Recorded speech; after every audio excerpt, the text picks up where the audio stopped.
오랜 기다림, 요한복음 14장 1절부터 10절입니다. 오늘 말씀의 핵심부터 말씀드리기를 원합니다. 주님은 재림하실 겁니다. 그런데 그 소망이 있느냐 없느냐에 대한 핵심적 설교입니다. 주님의 재림에 대해서 한 번도 2026년 3월달이 중반쯤 갔는데 한 번도 생각을 못하고 살아가는 무감각하고 세속화되고 영적 병에 걸려 있음에도 불구하고 우리는 깨어있다, 잘났다 이렇게 살아가고 있는가? 소망이 있는 기다림이 정말로 내가 있는가? 왜 재림을 우리가 소망하고 살아야 되는가에 대해서 한번 살펴보기를 원합니다. 예를 들기를 원합니다. 만약 오늘 밤에 예수님이 오시면 나는 천국 갈 수 있다라고 생각이 되십니까?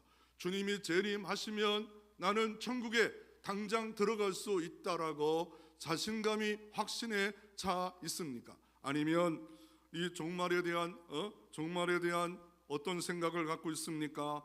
종말에 대한 어떤 생각을 갖고 있습니까? 종말에 대해서 심판, 666, 아메겟돈, 불안, 적그리스도, 두려움, 666 이런 건 들어봤지만 정리도 안 돼 있고 그래서 근심에 빠졌던지 아예 생각조차도 못하면서 살아가고 있진 않습니까?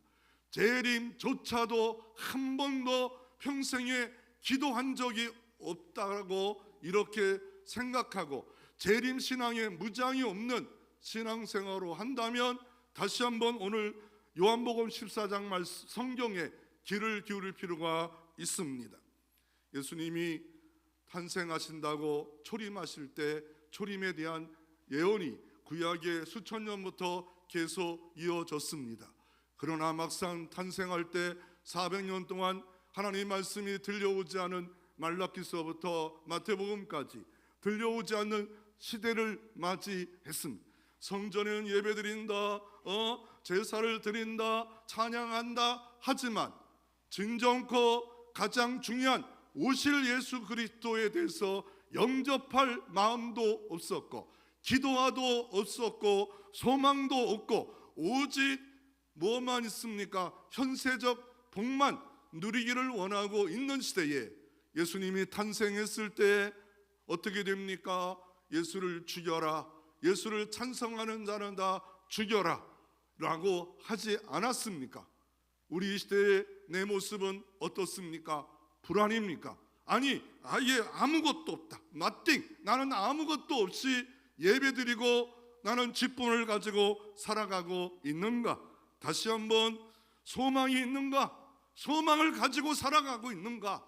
다시 한번 나를 점검할 필요가 있습니다.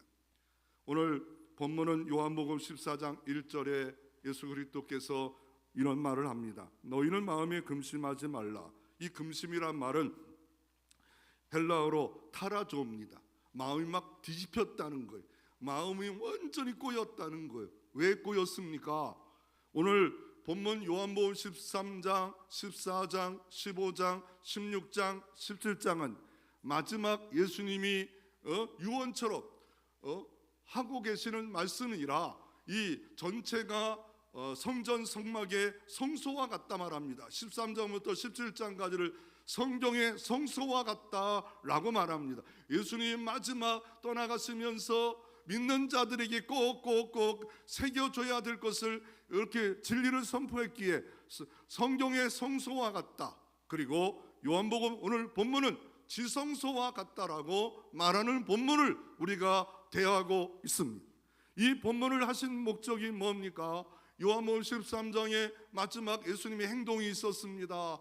예수님이 먼 선교 전도여행을 갔다 왔는데 제자들의 마음은 나 우정숭할 거야, 나 자정숭할 거야, 나는 잘 돼야 돼, 난 성공할 거야, 이런 마음만, 높아지는 마음만 가지고 있을 때 그들의 기본적 삶을 안 살아갑니다. 사도였음에도 불구하고 기본적 신앙생활을 하지 않는 그들에게 예수님은 어떻게 합니까? 허리에 수건을 동이시고 물을 떠다가 제자들의 발을 닦으십니다. 그럴 때 이러지 마옵소서. 베드로 수석사도가 말합니다. 너는 이 발을 닦지 않으면 안 된다. 몸도 닦아주세요. 몸은 이미 깨끗해졌느니라 하시면서 너도 이와 같이 서로 발을 닦으라. 마지막 서로 섬겨라 하시면서 이 정도야 이게 아름답다. 종교의 아름다움이 있네. 서로 발을 닦으면 좋지. 아름다운 기독교야 라고 생각을 했지만 예수님께서 그 이어서 하신 말씀이 나를 팔자가 있느니라. 나와 함께 음식을 먹는 자인데 가까이 있는 자인데 나를 팔자가 있느니라. 그러지 않아도 로마가 통치하고 언제 어느 때 예수 믿는 것 때문에 이단으로 잡혀가지고 죽을런지 재산을 다 빼앗길런지 순교당할런지 모르는 그 판국의 그 수장 리더 슈퍼 리더 예수 그리스도께서 나를 팔자가 있느니라 라고 말할 때 그 듣는 사람들이 뭘 뚱딴지 같은 소리 하고 계셔 라고 생각을 하고, 나는 우정성하고 자정성하고 성공하고 잘되고 번창해야 되는데 왜 저런 소리에 아니 당신이 빠지면 우리는 아무것도 아닌데. 그것뿐만 아니라 너 베드로 수석, 너는 나를 3번 부인할 거야. 아니 난 다른 사람 부인할 자 나는 정령코 절대로 네버 부인하지 않습니다. 너는 닭 울을 때 너는 회개할 거다 라고 말을 합니다. 그러니 예수님이 자꾸 떠나간다, 죽는다, 아니 누가 나를 판다, 베드로조차도 나를 3번 부인한다, 이런 소리를 하고 있는 뚱땅지 같은 소리를 갖고 있을 때 마음이 금심했는데 이거를 탈아줍니다. 마음이 막 뒤집힌 거예요. 마음이 꼬인 거예요. 야 이거 아닌데, 이거 방향이 잘못돼서 3년 반 동안 쫓아다니면서 내가 얻는 게 뭘까? 아무것도 얻지 못하고 이렇게 됐다. 이런 생각 가운데 정확하게 전지하신 하나님 예수 그리스도가 그 모습을, 마음이 꼬인 것을 아시고 어떻게 합니까? 이 금심이란 말이 좋은 거예요. 금심하지 않으면 우리가 앞날에 대해서 미리 준비하지 않잖아요. 긍정적인 것도 있어. 예를 들어서 예수님이 십자가 앞에 괴로웠다. 이거 똑같은 금심이에요. 나사로가 죽었을 때 괴로웠다. 이게 금심이란 말과 똑같은 단어로 써 있어요. 부정적으로 금심에 빠지면 하나님의 뜻은 이것인데 정반대로 마음이 꼬여서 예수님 말씀에도 마음이 꼬여가지고 왜 내 뜻대로 우리들의 방향대로 예수님이 가지 않을까라는 금심이 마음이 꼬여가지고 있는 상태입니다. 그럴 때 주님은 처방하십니다. 주님은 치료하십니다. 이 치료가 내 마음에 신앙이 어리겠습니까? 내 마음에 있지 않아요.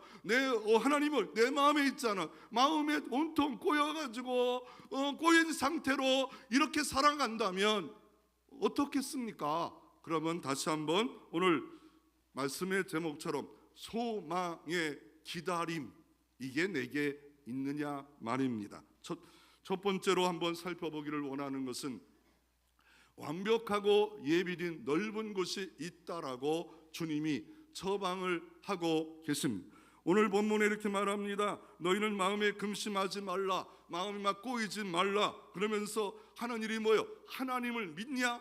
너희들 구약시대부터 아브라함 때부터 아담 때부터 4,000년 동안 믿었지. 그 하나님을 믿냐? 약속을 믿냐? 또 나를 믿어야 된다. 하나님과 아버지와 나와 동등한데 그렇게 훈련받고 교육했고만 왜 못 믿냐? 왜 못 믿냐?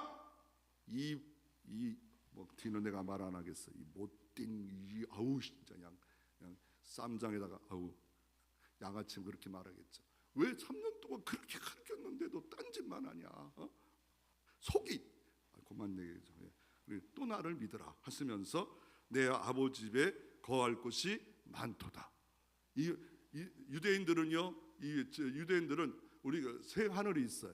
우리가 눈에 보이는 하늘, 봄하늘 아름답지 않아요? 그리고 우주 하늘, 이것도 우리가 모르지만 있잖아요. 금성 명왕성 우리가 가봤어요? 있잖아요. 그러나 하나님 아버지 계신 영원한 천국, 그곳, 내 아버지 집이에요.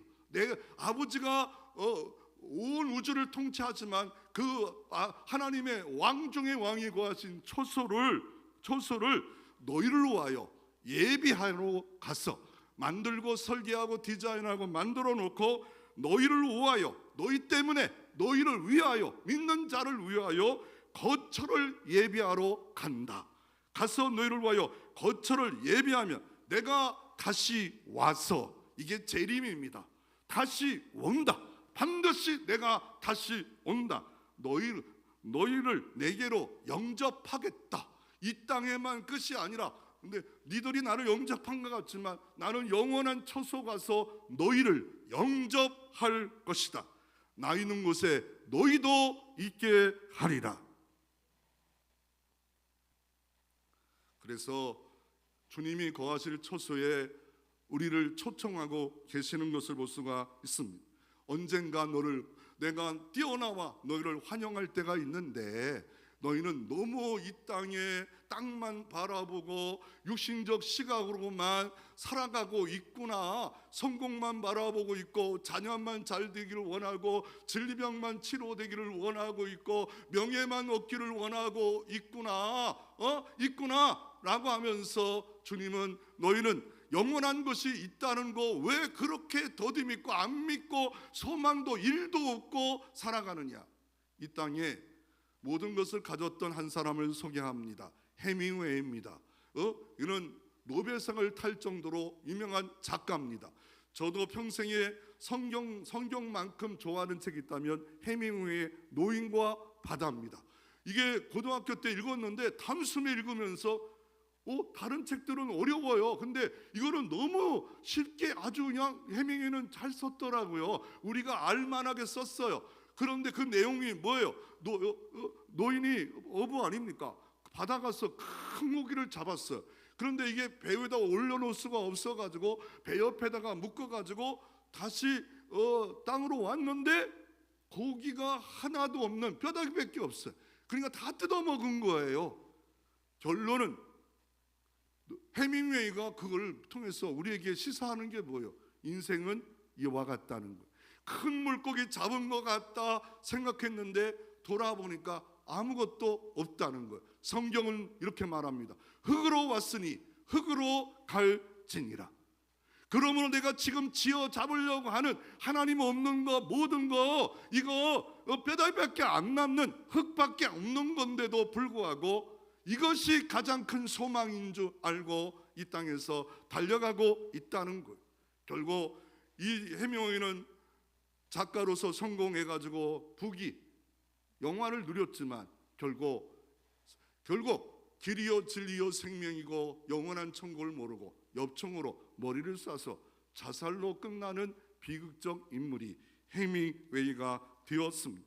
그래서 우리는 완벽한 예비된 것, 하나님이 만드신 처소, 이 세계도 하나님 만들었고 우주도 만들었지만 믿는 자들에게 위해서 만들 처소를 예비하러 가기 때문에 그곳에 내가 가서 환영하리라. 그래서 완벽하게 예비된 넓은 것, 정말 뭘로 어떻게 입으로 시로 찬양해도 상상 초월인 그런 곳에 있게 하리라.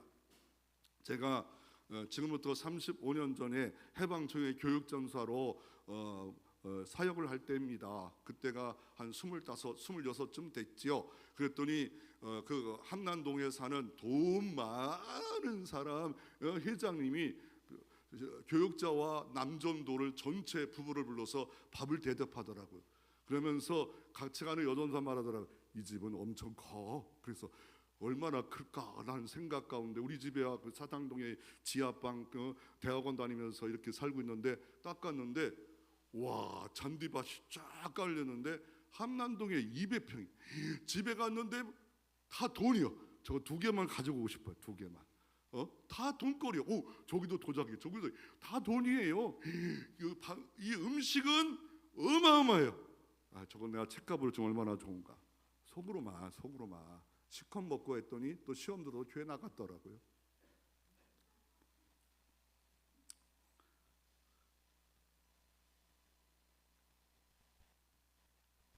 두 번째 약속은 오늘 본문 3절에 보면 가서 너희를 위하여 거처를 예비하면 내가 다시 온다 반드시 내가 돌아온다.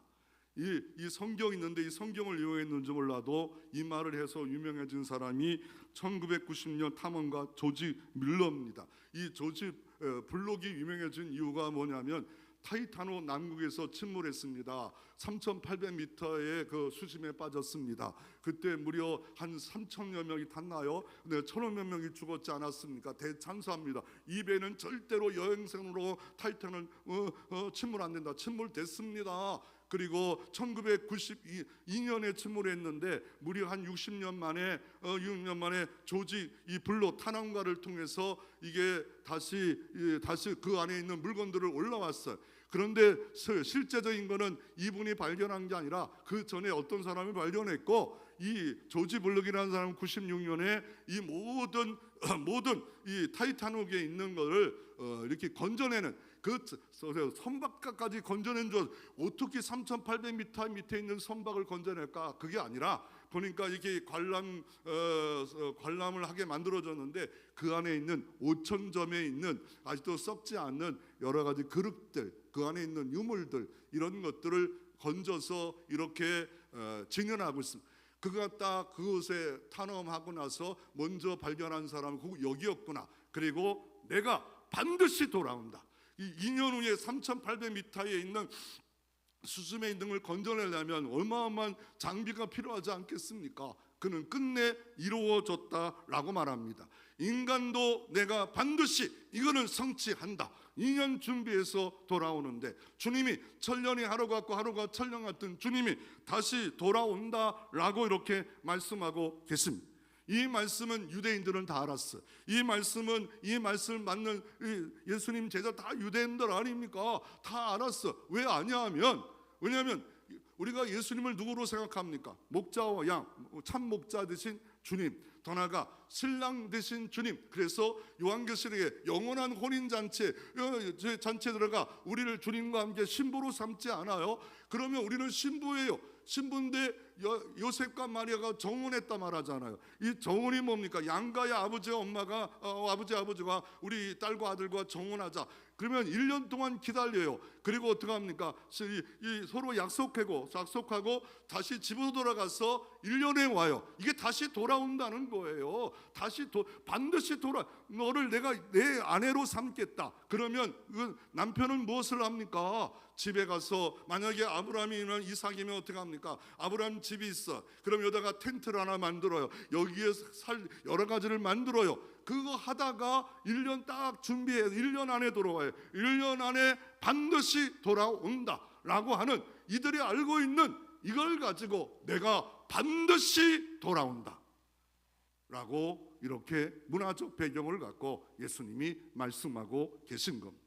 예수님은 초림 당시에도 다 세속에 빠진 게 아니에요. 무감각에 빠진 거 아니에요. 그런데 누가 있었습니까? 어느 날 성령에 감동받은 사람, 시몬이 노인네가 있었어요.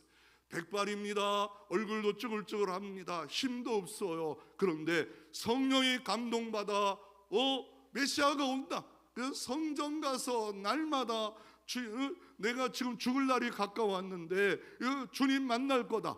그리고 성경에 누가복음 2장 25절 이렇게 말합니다. 이 사람은 의롭고 경건하여 이스라엘의 위로를 기다리는 자요.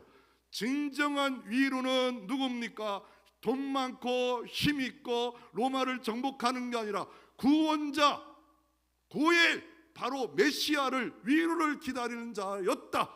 진짜 깨어있는 그 사람은 나이가 많은 백발의 노인네 시몬이었다. 시몬 하나가 성전에 들어가 기도합니다. 그랬더니 어떤 일이 벌어집니까? 성부, 성자, 성령 하나님이 그 위에 머물러 있었더라. 오늘도 이 예배 시간에 성령이 역사하는 사람도 있습니다. 찬양 중에 역사하는 사람도 있습니다. 성령이 그 위에 신무 위에 머물러 있었더라. 다 영적으로 깜깜한 사람 시무만 그 위에 성령이 머물러 있었더라. 그럴 때 초라하게 아기를 안고 있는 17살 요셉과 마리아가 어떻게 합니까? 절기에 따라, 자기가 결례에 따라 들어왔는데 눈이 떠져서 그 모습은 다 초라하지만 아기 예수가 메시아가 오셨구나. 안고 찬양하는 성전에서 최초로 찬양한 자는 시므이입니다. 대제사장도 아닙니다. 서기관도 아닙니다. 제사장도 아닙니다. 레위인도 아닙니다. 오늘 진심으로 찬양할 사람은 누굽니까? 의롭고 경건한 나이 많은 정말 시므이 같은 사람이 그 한 사람의 예배를 받으시고 아기를 안고 찬양하는 모습으로 이 시므이처럼 살아가는 사람도 있다라고 말하고 있습니다. 여러분은 시므이입니까? 재림에 대한 소망이, 초림에 대한 소망이 없는 모습으로 살아가고 있습니다. 성경에 오늘 이 요한복음 14장 3절만이 재림 약속하고 있습니까? 아닙니다. 사도행전 1장 12절에 예수님이 부활하시고 승천하시고 부활과 승천 사이에 40일 동안 있던 하나님 나라에 말씀하다가 하늘로 올라가시기 전에 내가 본 그대로 다시 오리라. 요한계시록 마지막에 요한 사도는 요한계시록 22장을 쓰면서 아멘 주 예수여 어서 오시옵소서. 이게 뭐예요?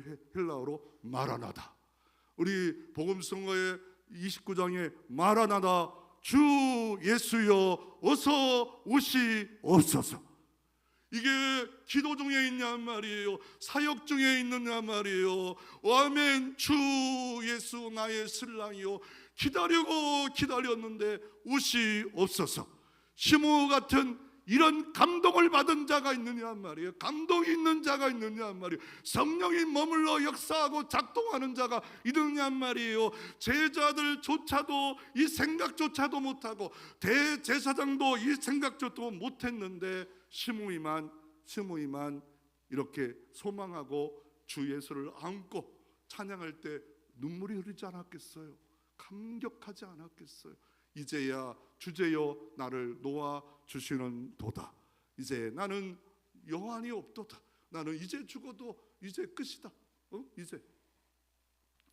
그래서 주님이 반드시 돌아오는데 우리에게 줄 것이 있다는 거예요. 뭐예요? 그게 예비된 하나님의 처소라 하는데, 아니 예비된 하나님의 처소가 있을까? 예, 현재 천국이란 처소가 있어요. 그게 어딥니까? 여기 있다 저기 있다 하지 마라. 바로 주 예수를 구주로 모시는 그 마음이 천국이다. 이거를 원래 벌써 이미 이루어진 누리고 있는 하나님의 나라입니다. 이게 없으면 나는 천국 백성이 아닙니다. 그 천국 백성은 뭘 누립니까? 의를 누립니다. 희락을 누립니다. 평강을 누립니다. 의가 뭡니까? 내 공로로 구원받은 게 아니다. 내 자격으로 구원받은 게 주님의 의가 전가되어서 교환돼서 구원받은 거다. 희락은 뭡니까? 세상에 줄 수 없는 환난과 핍박 가운데도 기뻐할 수 있는, 항상 기뻐할 수 있는 희락, 더 나아가 평강입니다. 요한복음 14장 20절에 내가 너에게 주는 세상에 주는 평강과 같이 아니하리로다.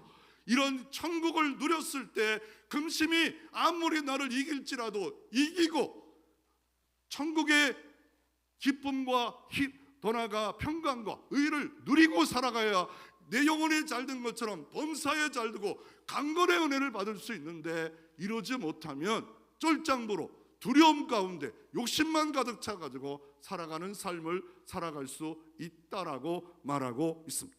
그런데 이미 왔습니다. 예수님 때 오셨고 구약에는 오실 예수님을 바라보고 이미 오셨고, 이제 아직 오지 않을 영원한 천국, 내가 올 때 파루시아, 올 때 하나님의 나팔 소리와 함께 오실 때 내가 새 하늘 새 땅 새 예루살렘 멸류관 영원한 처소를 너희에게 주리라. 여러분 봄날을 보십시오. 나무가 새싹이 나오고 신비하지 않아요? 아니 그 나무 다 죽은 것 같아요. 근데 새싹이 나오잖아. 이거 눈에 안 보여요. 안 보이는데 이 나무 아무것도 아닌 나무인데 새싹이 나고 꽃이 나고 열매가 고 사과 배 나오지 않아요? 우리는 글씨로 봐서 몰라요. 우리는 영원한 천국이 가보지도 않았어요. 그러나 주님이 반드시 약속했고 영원한 천국이 있다고 성경이 말하면 믿으시기를 바랍니다. 소망하시기를 바랍니다. 이것만이 이 땅에 순교가 올지라도, 내 것 모든 거 빼앗길지라도, 내 자존심이 박살날지라도 이것만이 우리에게 위로가 되는 믿음의 사람 다 되시기를 주의 이름으로 축원합니다. 그래서 이 소망이란 말을 프로스테코마라 말합니다. 프로스테코마가 어떤 거냐면요, 내 사랑하는 애인이 외국에 출장 갔다가 2년 만에 들어와요. 들어올 수밖에 없는 일이 벌어졌을 때 여러분 모습은 어떻겠습니까? 기뻐하지 않겠습니까? 얼굴이 오면 어떻게 왔어? 뭐 이러지 않겠어? 공항에서 막 부비고 안 해요? 왔어? 그냥 가자. 이러지 않겠. 이게 소망입니다. 이게 소망. 이렇게 살았던 사람이 누구냐면 아프리카 선교사 리빙스턴입니다. 형이 말합니다. 야, 너 영국이 얼마나 좋은데 또 떠나가. 그럴 때 나중에 보면 형님은 무명의 힘으로 됐지만 아프리카 선교사 리빙스턴은 웨스턴 사원에 기념의 장례를 치르고 거기다가 묘지에 들어가는 리빙스턴이 됐습니다. 그가 기자가 묻습니다. 이렇게 고생하는 이유가 뭡니까? 희생하는 이유가 뭐? Nothing. 나는 주님의 은혜 앞에 희생했단 말이 조금도 없다. 나는 너무나 좋은 것을 기다리고 있는데, 내가 너무나 좋은 본향집이 영원한 상급이 기다리는데 내가 희생한 거 이거 아무것도 아니야. 먹다가 버릴 껌 같은 건데 그게 무슨 희생이야. 그리고 요한복음 13장에 내가 너를 고아처럼 내버려두지 아니하라 붙잡습니다. 그리고 세상 끝날까지 하나님의 일하는 자는 항상 너와 정령코 함께하리라, 이 말씀을 리빙스턴이 붙잡습니다. 더 나아가 누가 있습니까? 조지 물러입니다. 강도였습니다. 독일에서 강도였습니다. 은혜 받았습니다. 영국 가서 고아를 평생 돌봐줍니다. 그럴 때 어떻게 합니까? 늘 기다립니다. 하나님을 기다립니다. 나는 인간에게 말하지 않습니다. 하나님이여 이 고아를 먹일 양식을 주시옵소서.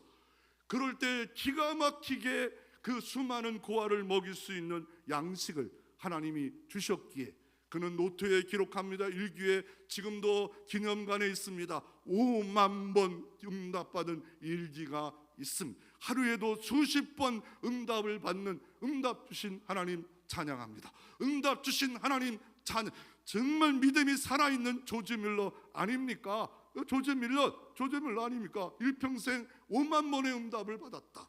그리고 누가 있습니까? 존 뉴턴입니다. 노예상인입니다. 욕심을 가득 했던 하나님이 있는 사람이 자기가 죽을 지경이 되니까, 풍랑을 만나니까 하나님께 철저히 회개합니다. 그리고 목사가 됐습니다. 그리고 나 같은 죄인 살리신 그 은혜에 놀라와 작곡하고 노예를 해방하는 일에 하나님의 은총 가운데 살았던 존 뉴턴이 있습니다. 그리고 소망으로 기다렸던 대표적 선교사 허드슨 텔러입니다. 중국 선교입니다. 중국 선교에 선교사 50명이 사망을 했어요. 재정도 부족합니다. 질병도 옵니다. 이 중국의 사람이 그냥 너무 변질하고 변형하고 힘들게 합니다. 그럼에도 불구하고 내륙 선교를 이루었고 언어를 번역했고 수백만의 선교사를 성공적으로 누구를 통해서? 허드슨 테일러를 통해서 이루어 주셨습니다. 우리는 어떻게 기다릴 필요가 있습니까? 무감각하게 기다리면 세속화됐다. 나는 그러면 어떻게 합니까? 하나님의 나팔 소리 천지에 진동하였다. 찬양이라도 매일 해야겠다. 이 말씀 내가 30일 동안 주님 오신다, 이 말씀 붙잡지 않으면 나는 영적으로 질병과 치료할 수 없다. 이 재림에 대한 말씀 계속 붙잡아야겠다. 그리고 그렇게 붙잡았던 사람, 거룩한 기대를 가졌던 베드로는 이제 그런 욕망이 많은 사람이, 인기가 많은, 명예를 얻었던 그 베드로, 예수님 따라가도 여전히 우정승 자정승했던 베드로가 은혜를 받았어요. 그리고 베드로후서 3장 11절 12절에 이렇게 말합니다. 거룩한 행실과 경건함으로 하나님이 날이 임하기를 바라보고 간절히 사모하라. 하나님의 날이 재림이 임하기를 간절히 사모하라.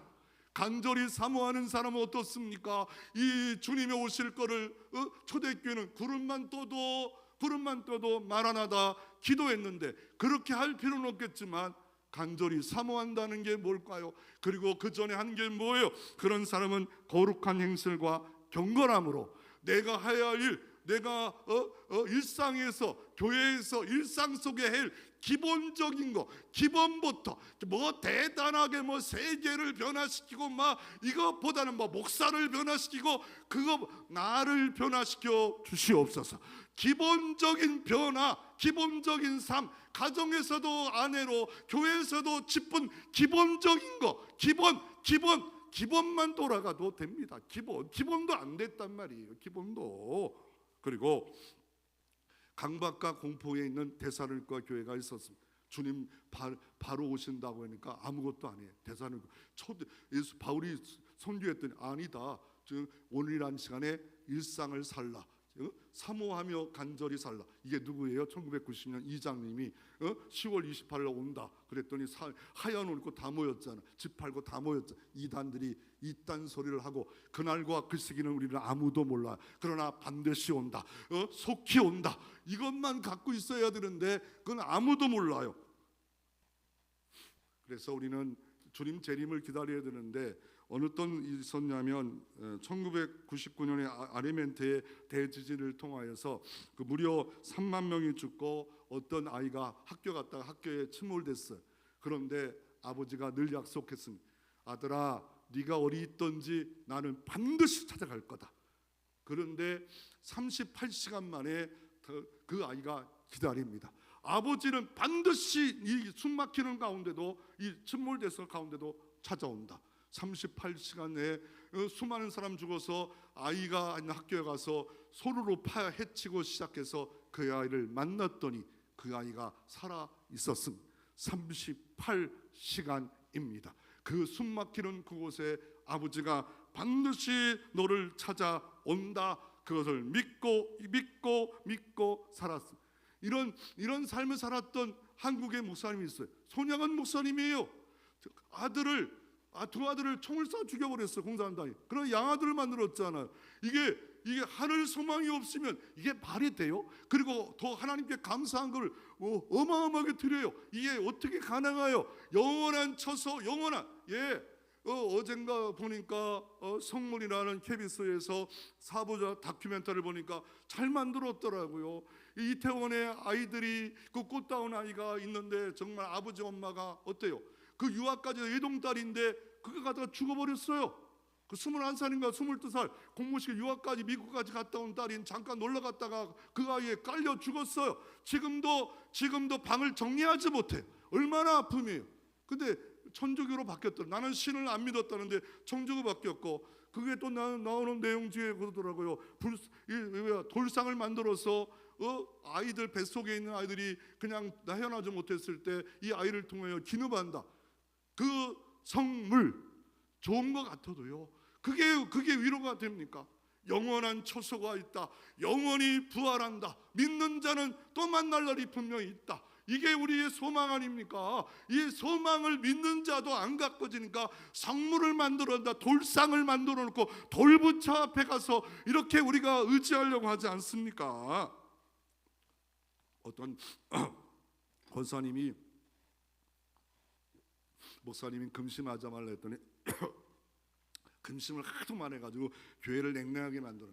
그래가 신방 가서 권사님이 금심의 말을 자꾸 하면 안 됩니다. 금심하지 마세요. 그랬더니 신방 받아가지고 아멘, 제가 안 하겠습니다. 그랬더니 일주일 내내 새벽 기도하는데 얼굴이 처음에 밝더니 또 어두워요. 그래서 권사님 왜 금심하고 얼굴이 안 밝아요? 그래 물어봤더니 금심하는 걸 다 하나님께 맡겼더니 하나님이 어떻게 복 주실 것 때문에 걱정돼 잠이 안 온대. 팔자예요, 팔자. 그래서 마지막으로 참 소망이 구원받아야 갈 곳은 천국인데 어떻게 구원받을 수 있어요? 뭘 구원이? 세상은 위험에서 건지는 게 구원인데 뭘 구원입니까? 죄에서의 구원이에요. 진노에서 구원이. 어떻게? 하나님이 예수 그리스도를 통하여. 왜요? 인간이 직면하고 있는 거는 다 한 번 든 것은 정하신 거예요. 히브리서 9장째 다 죽어요. 기차 타고 부산 내리던 대전 내리던 내려요. 해야 돼요. 올 때는 뭐 순서, 갈 때는 순서가 없어. 그런데 문제는 둘째 사망이 있다는 거. 영원한 지옥에 불심판이 있다. 그러나 예수 믿으면 불심판은 끝났어요. 미국에 가보면 최남단 서민 키웨스 섬에 이런 표시판이 있어요. 표시판에 1일에 여기서 최남쪽 출발이래요. 끝이래. 남쪽 끝이래. 출해. 그런데 그 위에 이엔드가 있어요. 전체 거리가 얼마나 270마일이에요. 우리가 서울과 부산까지 320km인데 8배가 되는 미국의 거리인데 그 남쪽의 끝이에요. 그런데 근데 의미가 있는 게 시작과 끝이 여기라는 거예요. 그와 마찬가지로 알파와 오메가 되신 주님이 이런 끝 시작과 끝을 누가 갖고 있겠습니까? 천국, 바로 영원한 천국을 태어날 때와 죽을 때와 모든 것을 갖고 계신 그분은 누굽니까? 완벽한 천국을 예비하러 가셨고 예비해 놓으셨는데 그 길을 오늘 본문에 도마가 말합니다. 너희들 그 길을 알지 그랬더니 도마가 의심 많은 도마가 말합니다. 아니 예수님 이 땅에서도 잘 모르는데 어떻게 천국 가는 길까지 제가 어떻게 알 수 있겠습니까? 그럴 때 예수님이 명확하게 말합니다. 내가 고 길이다. 내가 고 진리다. 내가 고 생명이다. 나로 말미암지 않고는 아버지께로 올 자가 없느니라. 그랬더니 옆에 빌립이 아버지를 보여주세요. 그런데 나를 본 자가 아버지를 본 자니라. 그러니까 아직도 교육받을 게 많은 거예요. 그래서 요한사도는 예수 그리스도가는 뭐냐? 천국 가는 길이다. 천국 가는 생명이다. 진리만 한 게 아니라 나는 양의 문이다. 나는 또 뭐라 말씀합니까? 나는 포도나무에 너희는 가지다. 나는 생명의 떡이다. 이 모든 은혜가 예수 그리스도에 있다고 말하고 있고, 특별히 뭘 말할까? 양의 문에 대해서 말하면요, 성막과 성전의 문은 동쪽으로 난 아담과 하와가 나왔던 동쪽의 유일한 구원의 문, 예수 그리스도 이에는 아무도 없습니다. 유일한 구원의 문입니다. 어떤 교조 대단한 신비한 능력과 권능을 하고 치료를 행할지라도 그런 교조는 될 수 있지만 구원자는 될 수가 없습니다. 오직 예수만이 구원자이십니다. 믿으시기를 바랍니다. 그래서 이 땅에 잘못된 이 구원의 사닥다리가 있어요. 종교 열심을 가지면 된다. 11조를 하면 된다. 세례를 받으면 된다. 공로를 합니다. 예배자 다 아닙니다. 다 아닙니다. 내가 고 길이요 진리요 생명이요 다른 방법은 없습니다. 그래서 우리는 어떻게 합니까? 바로 이 땅에 길이 아는데 유대인들은 어떤 생각을 합니까? 이 길을 잘못된 오해로 율법을 지킴으로 공로로 구원받아 전통 지킴으로 구원받는다. nothing 아닙니다. 진리 뭡니까? 이 땅의 철학적 진리 그거 갖고 구원받을 사람 철학은 계속 고민만 빠져요. 생명입니다. 육체 생명이 아닌 영원 생명이 알파와 오메가 되신 예수 그리스도 안에 있습니다. 그분을 만나면 모든 문제가 해결됩니다. 그래서 우리가 브릿지 전도라고 하는 이 내비게이터의 이 전도법, 이 생명이라는 다리에 보면 뭡니까? 우리는 죄인이고 심판이고 사망인데 예수 그리스도를 영접하면 영생, 심판에 이르지 않고 생명에 이른다라고 말하고 있고, 그 방법은 뭡니까? 복음을 듣는 겁니다. 예수가 그리스도가 나의 죄 때문에 죽으시고 사흘 만에 부활하셨고 믿는 자는 영생 부활한다. 이 복음을 믿고, 그래서 이렇게 말합니다. 로마서 1장 16절 10절에 내가 복음을 부끄러워하지 않으니 이 복음을 모든 민족에게 구원을 주시는 하나님의 능력이 됨이라. 그리고 회개해야 됩니다. 단순한 뉘우침이 아니라 주 예수를 내가 믿고 재림할 예수를 믿습니다. 그럴 때 어떤 일이 벌어집니까? 구원의 확신을 가집니다. 영생을 가집니다. 내 말을 듣고 나 보내시를 믿는 자는 영생을 얻었습니다. 현재입니다. 사망에서 생명으로 옮겼습니다. 심판에 이르지 않습니다. 현재입니다. 그리고 미래입니다. 뭐가 미래입니까? 사망에서 생명으로 옮겨졌다라고 이렇게 말하. 다 현재 얻은 거예요. 끝난 거예요. 미래가 뭡니까? 사망에서 생명으로 옮겨졌다라고 이렇게 벌써 현재 완료입니다. 현재 완료. 현재 완료 끝났다는 거. 뭔가 사망에서 심판으로 벌써 끝나. 누구 때문에? 예수님 때문에 끝났습니다. 이제는 둘째 사망은 우리는 절대로 갈 수가 없습니다. 지옥의 문은 닫혀버렸어. 우리가 할 일은 뭡니까? 이거를 복음을 전해서 한 사람이라도 나를 통하여 건진받아 주님 앞에 서는 날 부끄러운 구원이 아니라 너 뭐하러 왔냐? 뭐로? 금신만 전파하러 왔냐? 복음 전파하다가 살다가 주님 오신 날에 칭찬받고 면류관받고 이 땅에도 의와 희락이 평강이 넘치는 곳에 먼저 그 나라와 그를 구하는 곳에 모든 것에 더하심의 복이 있기를 주의 이름으로 축원합니다.